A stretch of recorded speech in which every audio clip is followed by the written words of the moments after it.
Welcome to yet another episode of our podcast. My name is Moshala Mutiba, the founder of this organization. I'm a preemie mom to a 34weeker. Today we've got yet another mom from our tribe. You know, in our organization we've got an online support group. It's got different families in different provinces, and we've recently been joined by families in our neighboring countries, Zimbabwe, Botswana, Lesotho, and Namibia. Today we've got Sis Langu. She's from Gauteng province, and she's joining us today to share her prematurity story with the intention of comforting a family that embarks on this journey today, next year, or tomorrow, or any preemie family that comes onto our page and listens to this podcast.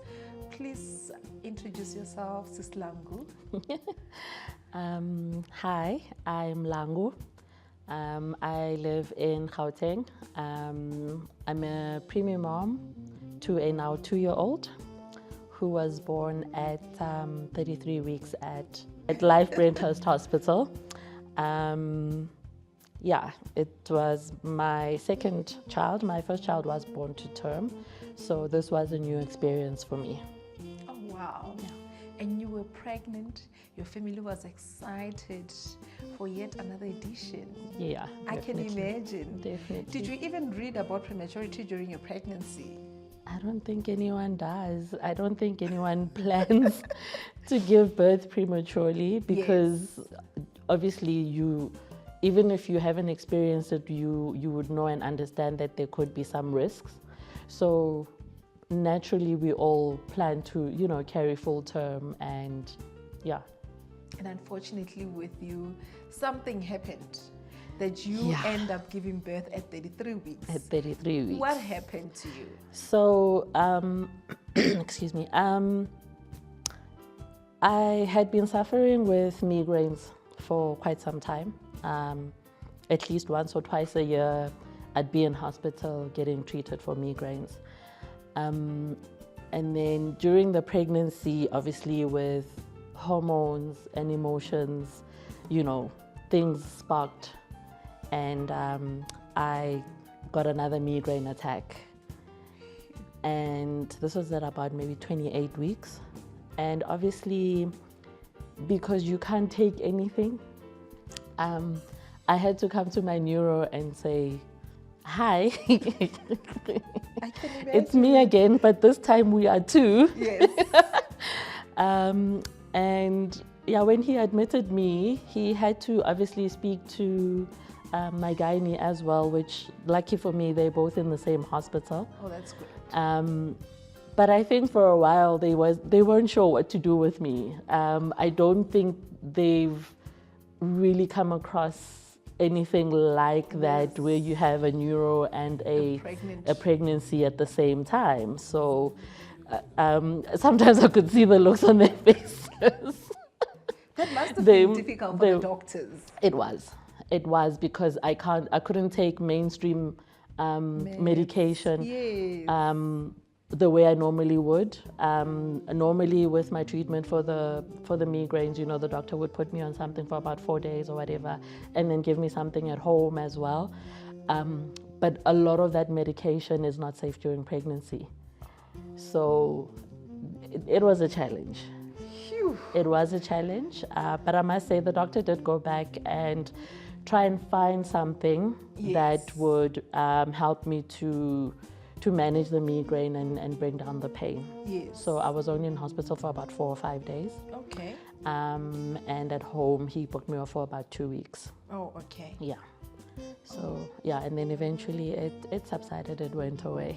Oh, I'm glad a solution was found in the midst of your pregnancy, because we needed to also focus on this pregnancy. Correct. More than the migraine, Correct. I'm glad the doctors did do that. We are grateful we've got, doctors that are there to find solution in the midst of the storm. Yeah, no, they're great doctors, I must say. They're great doctors. Okay. Yeah. And when your gynae said to you, we need to go and give birth, What was going through your mind? Or this was something where you were rushed to the hospital because you're not feeling well? How did you even end up at theatre? So after I had been booked off, I went back to work, I think for about a week. And then I was due for my checkup. Okay. Then at the checkup, he just looked at me, he wrote a note and he's like, no, you can go upstairs. And this was my 33-week checkup. Especially since I had just been, discharged from hospital and whatever. So he needed to make sure that everything was fine. So I'm there for a checkup. Exactly. And then he says, you're going upstairs. What a surprise. It was. However, unfortunately, obviously the doctors can't always tell how you react to medications and treatments, etc., etc. Yes. They gave me the best treatment possible, but it affected my amniotic fluid, and I didn't have enough, and it affected the growth of the baby. She stopped growing. Oh. So when the doctor saw that, he immediately said, no, we need to do something. So that's why at the checkup he said, you need to go upstairs. You need to go upstairs. And when he said that, we need to go upstairs, what was going through your mind at the time? Because you went there for checkup, and not even in your mind did you have these thoughts, you might not go home.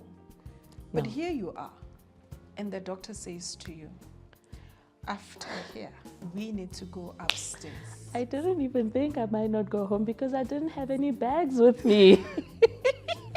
I can imagine. Look, I laugh a lot about everything. So in retrospect right now, I am laughing about the whole situation. But at that moment, I was confused. I can imagine. And I wasn't ready. I was going for a checkup. Yes. According to me, everything was still fine. Because I could still feel the baby moving, although she wasn't moving as much as she did before. Okay. But I could still feel her moving. Yes. So for me, everything felt fine. So when he said to me, let's go upstairs, you're going to give birth tomorrow, it took me back a little bit. Plus the fact that I hadn't packed anything. Yes. So I wasn't ready at all. It took me back, but I had to pull myself towards myself. Exactly. And just make sure that, I do what's best for the both baby, of you. Yeah. And you eventually got upstairs. At that time, you're preparing your mind for theatre. I didn't even have the luxury of the time, because when I got to the ward, and obviously the sisters kept checking and monitoring, and I think I wasn't even there for an hour, and the sister was like, no, we can't wait until tomorrow. Phone the doctor, he has to come now. And I gave birth that same day. But I must say, I am grateful to Sister Mary. She saved my baby's life. I will never forget everything that she did for me. She saved my baby's life, because had she not made that call at that point, things could have gotten worse. So yeah, I didn't even have the luxury of waiting until tomorrow or the middle of the night, or as I was being admitted, as she was checking, as she was monitoring, she just was like, tomorrow is too far. Was the baby not breathing well, or?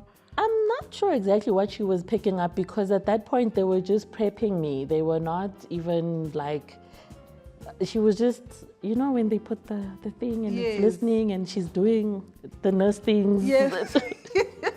She's doing what a midwife does, and, checking the baby and everything to make sure that everything is fine. Mm-hmm.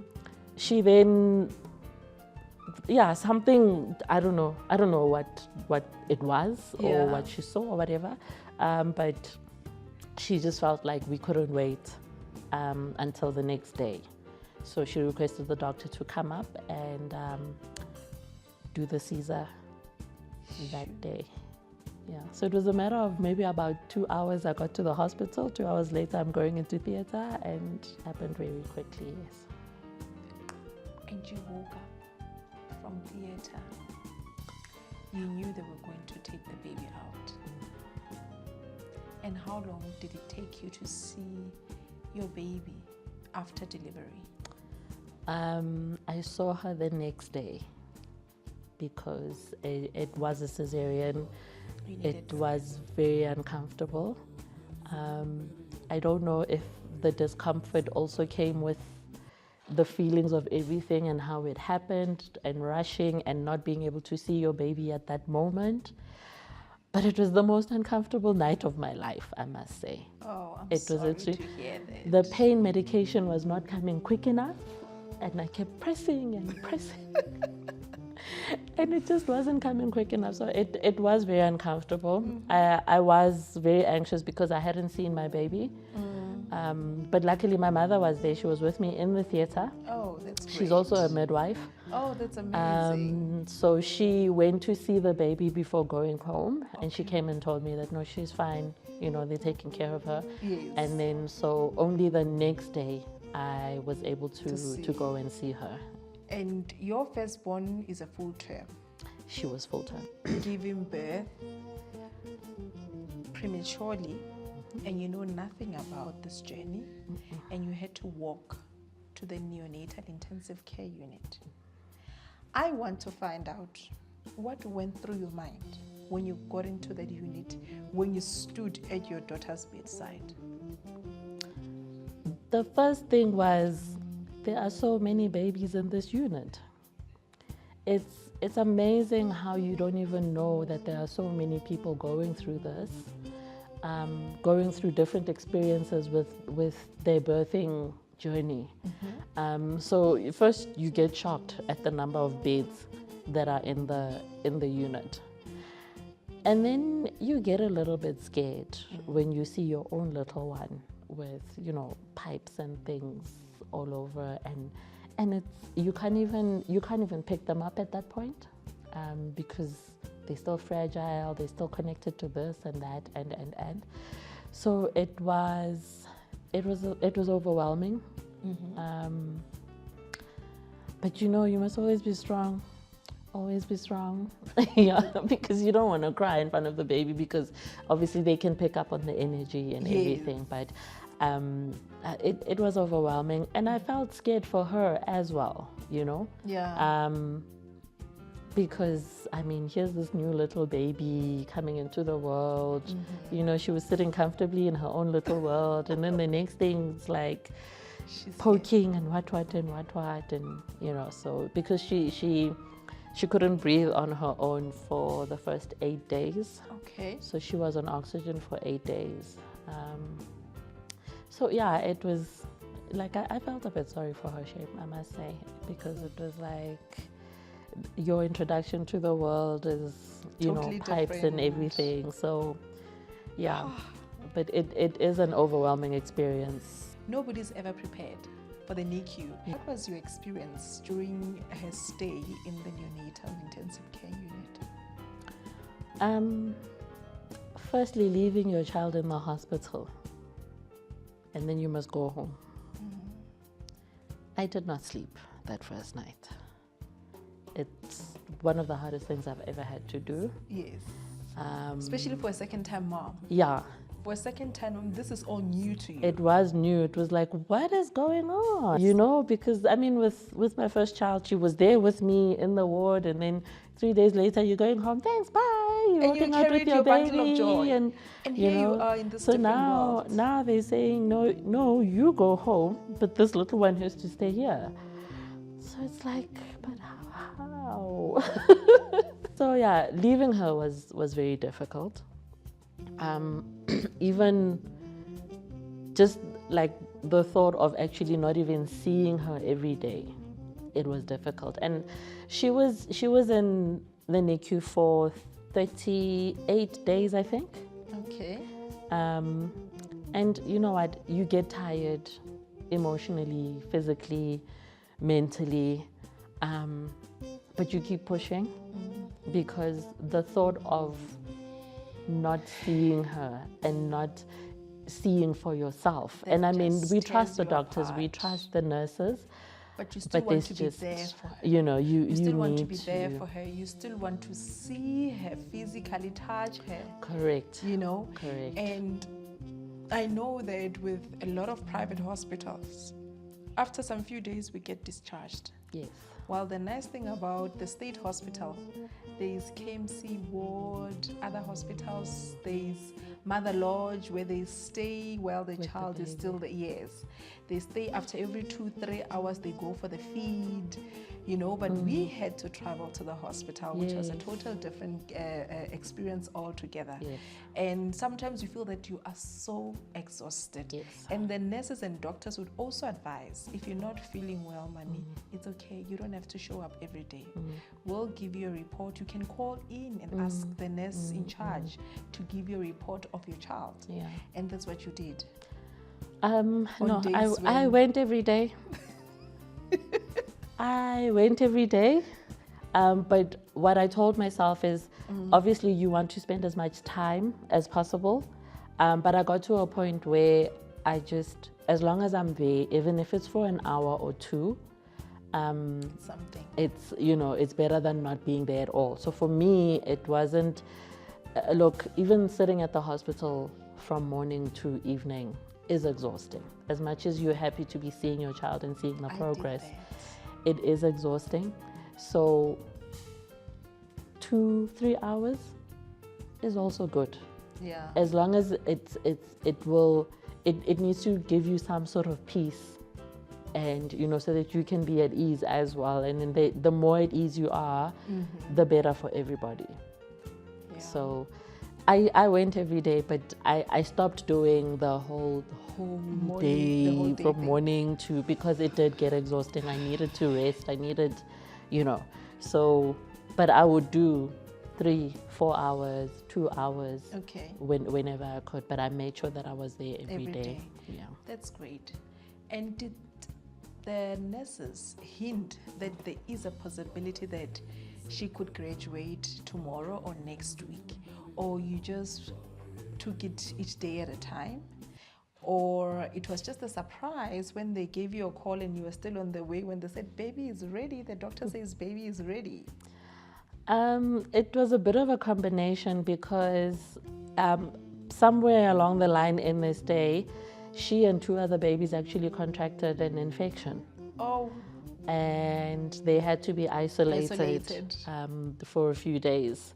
So just as they had come out of that infection, she hit the weight, the 2 kgs, right? Yes. Right. She hit the weight, and then I think she maintained it for about a day or 2. Okay. So the doctor was happy to let her go. So it was a matter of, she's gonna go home maybe tomorrow or the next day, but I was prepared for those 2 days to say, okay, she could come home at any time. And then that morning, as I was preparing to go and see her, then I was called to say, you can take her home today. So I made those arrangements, and that's beautiful. We went home. I'm sure you were so thrilled. Yeah. When they called to say, no, she's ready. Yeah. She couldn't wait to get home. Yeah. I used to tell her every day, come, get bigger, we need to go home. Everybody's waiting for you. Everyone wants to see you. Everyone is excited to see you. Those are the conversations I would have with her in the NICU every day when I would go and see her. So, yeah. Oh, that's great. Oh, I'm glad that eventually our kids do graduate out of the neonatal, even though 38 days can be a lot. But we are happy that they eventually graduated out of the neonatal. It's not a nice place, but that's where they should stay for the first few weeks, months after birth, because they still need that medical attention. Yeah, definitely. And how was the support from the staff in the NICU? Oh, they're excellent. They are excellent. Look, I must say, like, they were like specific nurses were like, every time when I went there, they were on duty, I was like, oh, she's fine. oh, she's okay. Like, and they'd be like, hi, mommy, yeah, we did this, we changed her, we did it, you know, she was fed. Oh, you want to carry her? Come, let's do, come, mommy, kangaroo, and everything. They were extremely supportive. What was your feeling when you first did the kangaroo care with your child? I know maybe she still had few drips on her, so you were extra cautious, thinking that maybe if you pull too hard, another one will be loose. But what was your feeling? How did you feel when you first did your skin to skin care? It felt good because it was at the point where I could now pick her up. Because for the first, was it eight days or so, because she was still on oxygen, I couldn't pick her up. Yes. So when I could finally pick her up and put her against my chest, it felt very good. And it felt like we are going to be okay. Yes. Yeah. Yes. It felt like we're going to be okay. She was small, but I started believing that she's going to be okay. Oh, that's beautiful. Yeah. That's beautiful. And have you noticed that our organization was also part of the global campaign by GLANS and also EFC and I, where we were raising awareness about the importance of KMC and the benefits of doing skin-to-skin care with our little ones, and also the benefits to the mothers. And I'm glad that every hospital is emphasizing that each parent does KMC. Each family is encouraged. When the dads walk into the ward, they're encouraged to KMC. When the mommy is there, mom, it's time. Now your child you can start KMC. And I'm sure you continued with that even when you got home. Yes, definitely. Oh, that's great. Definitely. That's great. And I love that now we've just celebrated 2 years. And I was like, welcome to the Terrible 2 family. Are you still breastfeeding? No. So she started rejecting the breastfeeding when she was about 8 months old. Okay. Because from when she came home, she was on the breast, but I wasn't producing enough milk, so she had to do breast and bottle. Okay. But I think she got to a point where she felt comfortable with the bottle. More with the bottle. So she's been on bottle. Okay. Yeah, to a point where now she knows bottle time. She'll tell you, come, let's go. She pulls you to the kitchen, come, let's go, it's time for a bottle. But did you not consult with your gynae or the pediatrician maybe to help with the milk increase?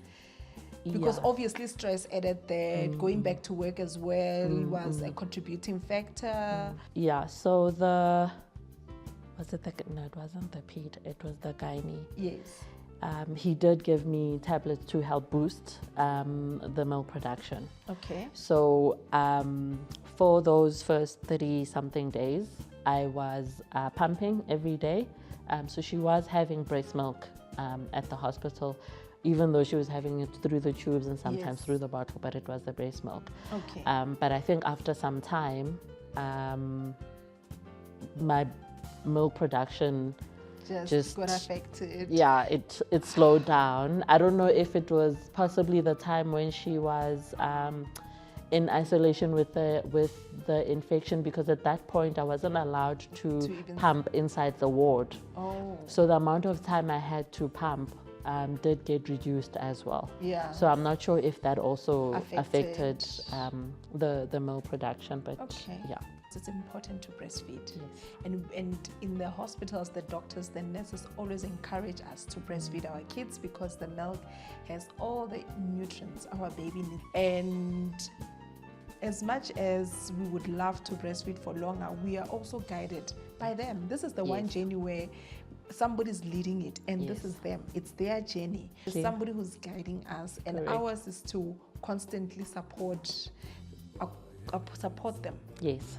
Definitely. And if we decide, no, but the pregnancy book says this, they may not respond, but their reaction will be like, no, you may keep your information, but let me lead you on this journey. Yes, definitely. Wow. Oh, on this journey, I must say, you can read your pregnancy book, but please don't memorize it. Yes. It's a good guide, especially for first-time moms, first-time parents. It is a good guide. And second and third. True.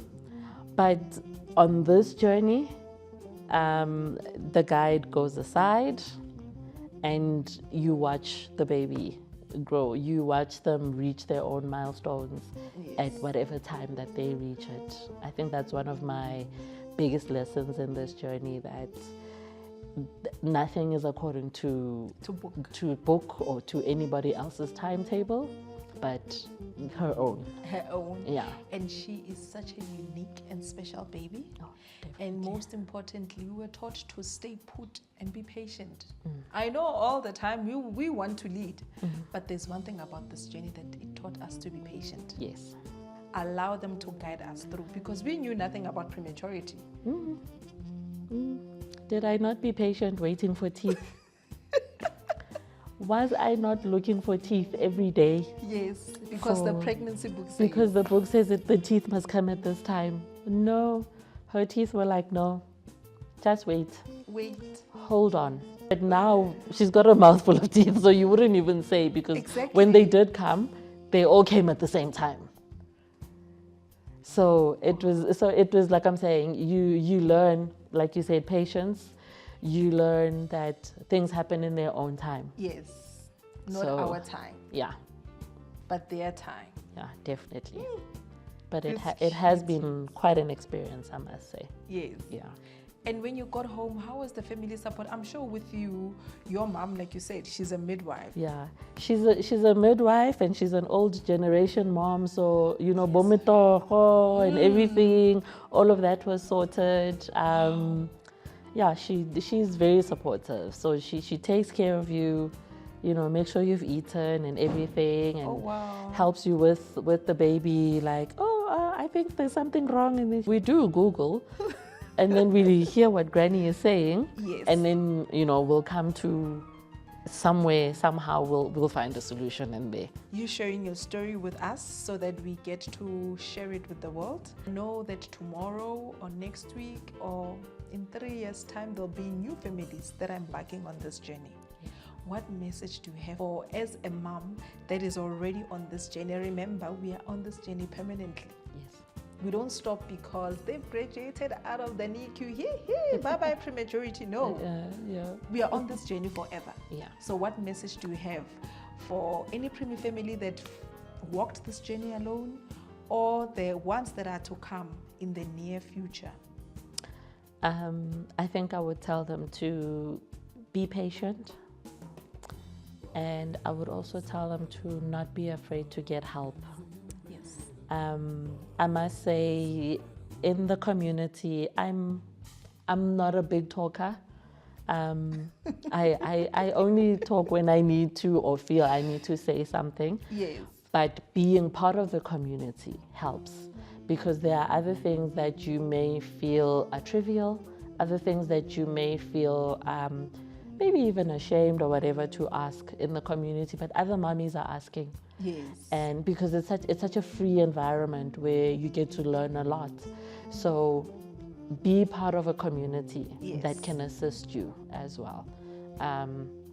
You don't have to be talking all the time in the groups or whatever, but being part of a shared experience, it helps a lot. It relieves a lot of stress. It relieves a lot of anxiety and a lot of the unknown, because although our journeys are unique, there are certain points that are common that we can learn from each other. Yeah. So patience and being part of a community, I think that for me were the biggest things. Speaking about a community, and how did you find out about our organization? So when I was in the NICU, I was actually, quite honestly, asking for a friend. One of the mommies who was close to me, we actually have the same surname. So sometimes when the nurses would be like, baby Ricotta, and then they're like, big Ricotta or small Ricotta? And then they get confused because the other baby was older. Oh, it's the big Ricotta. But mine was a little bit bigger physically. Oh. So there was a bit of confusion, but the other baby had been in the NICU for quite some time. I built a sort of a connection with the mom because of our surnames. You know, you must know, maybe you are my auntie or my sister or my somebody or whatever. So we started having the conversations, etc. And she had been having quite a tough journey. So I didn't know at the time if she was getting any support. So I was asking the nurse for her to say, is there a support group, etc. And I can't quite remember what happened in the interim. And then for some reason I was like, okay, let me join also, because I think I need something. I need someone. I need, you know. So, and that's when I contacted you, and then I started being part of the community. So yeah, I was asking on behalf of someone, but I ended up being... You then realized that, no, I also need this. Yeah. And has it been beneficial to you? Oh yes, definitely. In what way? Definitely. I mean, in the beginning, those days when you feel like, I remember one of my first questions to the mommies was about missing a day in hospital. How do they cope? How do they do it? And I'll be honest, I didn't like their answers because I wanted someone to tell me, go every day, you know. And I completely understood what they were saying, because at the same time, you don't want to be burnt out, because when your cup is empty, you can't help anyone. So yeah, that was one of my first experiences with the mummies, etc. So, but it has been helpful. Like I'm saying, the shared experiences, the shared advice, as well, that you get from a lot of the mummies that have been through everything that you've been through, and also just you know, sometimes just also stepping back. And it has helped me to be grateful as well, in terms of my journey, in terms of my baby and her health. Because there are a lot of mummies that are struggling more with their babies. You know, because of the different development areas that our babies are born at, or times rather, that the babies are born at, they struggle with different things, you know. So you get to learn about different conditions, different states of health, etc., from the community as well. So it has been very, very beneficial. Oh, I'm glad to hear that. And with me having given birth to a 34-weeker, at the time, because I knew nothing about prematurity, I thought that I was going through the most. But when I one day decided to pay it forward and started the organization and read more about prematurity, I realized that people are going through the most. And through our online support group, I've learned quite a lot. Yes. Like you said, shared information. And I love how our community is so open to share, and we are not judgmental. We are that safe space where you can openly share your experience, and in a way, all of us are learning every day. Yes. Every day, things that I didn't know, now I know. When a baby is born prematurely, they could have developmental challenges, or they could undergo through this procedure. And I said to God, this is so amazing that we have these mothers with different stories, but with one thing in common: prematurity. And I'm glad that our tribe is the first to respond to our podcast, because this podcast will one day be another family's painkiller. Yes. Because this journey, it starts so traumatic, and none of us are ever prepared for, but we find ourselves here, and we have to immediately embrace it and go with the flow. Yes. We can't even say, no, doctor, not me. If not you, then who? Then who? You know? And if not you, what's going to happen to your baby? Exactly. Yeah, no, you can't. Look, you don't choose this path. We don't. Yeah, but I think maybe God chooses us for the path. Not even maybe. And he gives us the strength to go through it. Yes. Yeah. He will never give us anything that we can never handle. Yes. He knows our strength, our abilities. You know, sometimes we doubt ourselves, but if there's one thing that I've also learned from this journey is that I am able. Yes. Nothing is impossible in this world. For as long as I'm determined to pursue that and make sure that I finish what I started. Yeah, definitely. Everything can be accomplished at our own time, like our kids. Yeah.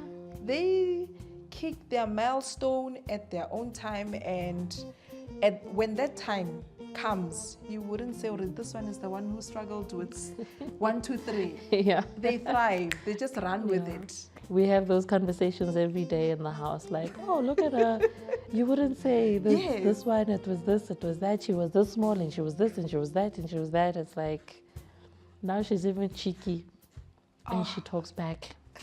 I know, right? Yeah. And now it's the terrible too. Yeah. Quite hectic. It's quite hectic. Yeah. You and all the best with the terrible too. I know what they say about them. We've been there, done that. Yeah. It's been going on for the past few weeks, so we're already feeling it. I can imagine. We're already feeling it. But yeah, it's a pleasure to see her at this stage, actually. Yes. Yeah, it is a pleasure. Our miracle baby. Doing so well. Oh, I just want to take this moment to thank you so much for saying yes. I want to be part of the podcast. I want my story to comfort another family that finds themselves on this journey. I want this story to be another family's painkiller, and definitely they'll find comfort in your story. Thank you for inviting me. Like I said, I'm not much of a talker, but yeah, it's good to give back. Like you said, paying it forward. Yes. There's no point in being part of the community and actually not being involved. We need to give back and share and help each other along the way. Yes, that's true. And I know that you've given back a lot to this community, not only through this podcast. You know that throughout the year we collect pre-love clothing items, and you'll be like, Mosh, I've got clothes for you. You've helped so many children out there. And thank you so much for heeding to our call. Every time when we go back to the tribe and request assistance, you are there to help us through. And thank you so much for helping us pay it forward to many other children and families out there. God chose us to be on this journey for a purpose. And we will always, forever, pay it forward. We will not get tired. And we hope to hear many other success stories like ours. Yes. Where we get to tell our beautiful stories that our kids are thriving. Look at them. Thank you so much to Langu for being our guest on the podcast. And we'd also like to thank our two sponsors, which is Netcare Parkland, for this beautiful venue that we are in today. And of course, the Kodak Moment. We are here because of our podcast, which is captured by Full Circle Productions. Thank you so much for ensuring that we have a podcast. We really appreciate our sponsors for coming on board to work with us. To our viewers, please share it with your circle, share it with your family, friends, colleague out there. We want more people to be aware of prematurity. We want in the near future to say that a lot of people are now educated. Continue to click that like and subscribe button and stay tuned for more episodes to come. See you on the next one.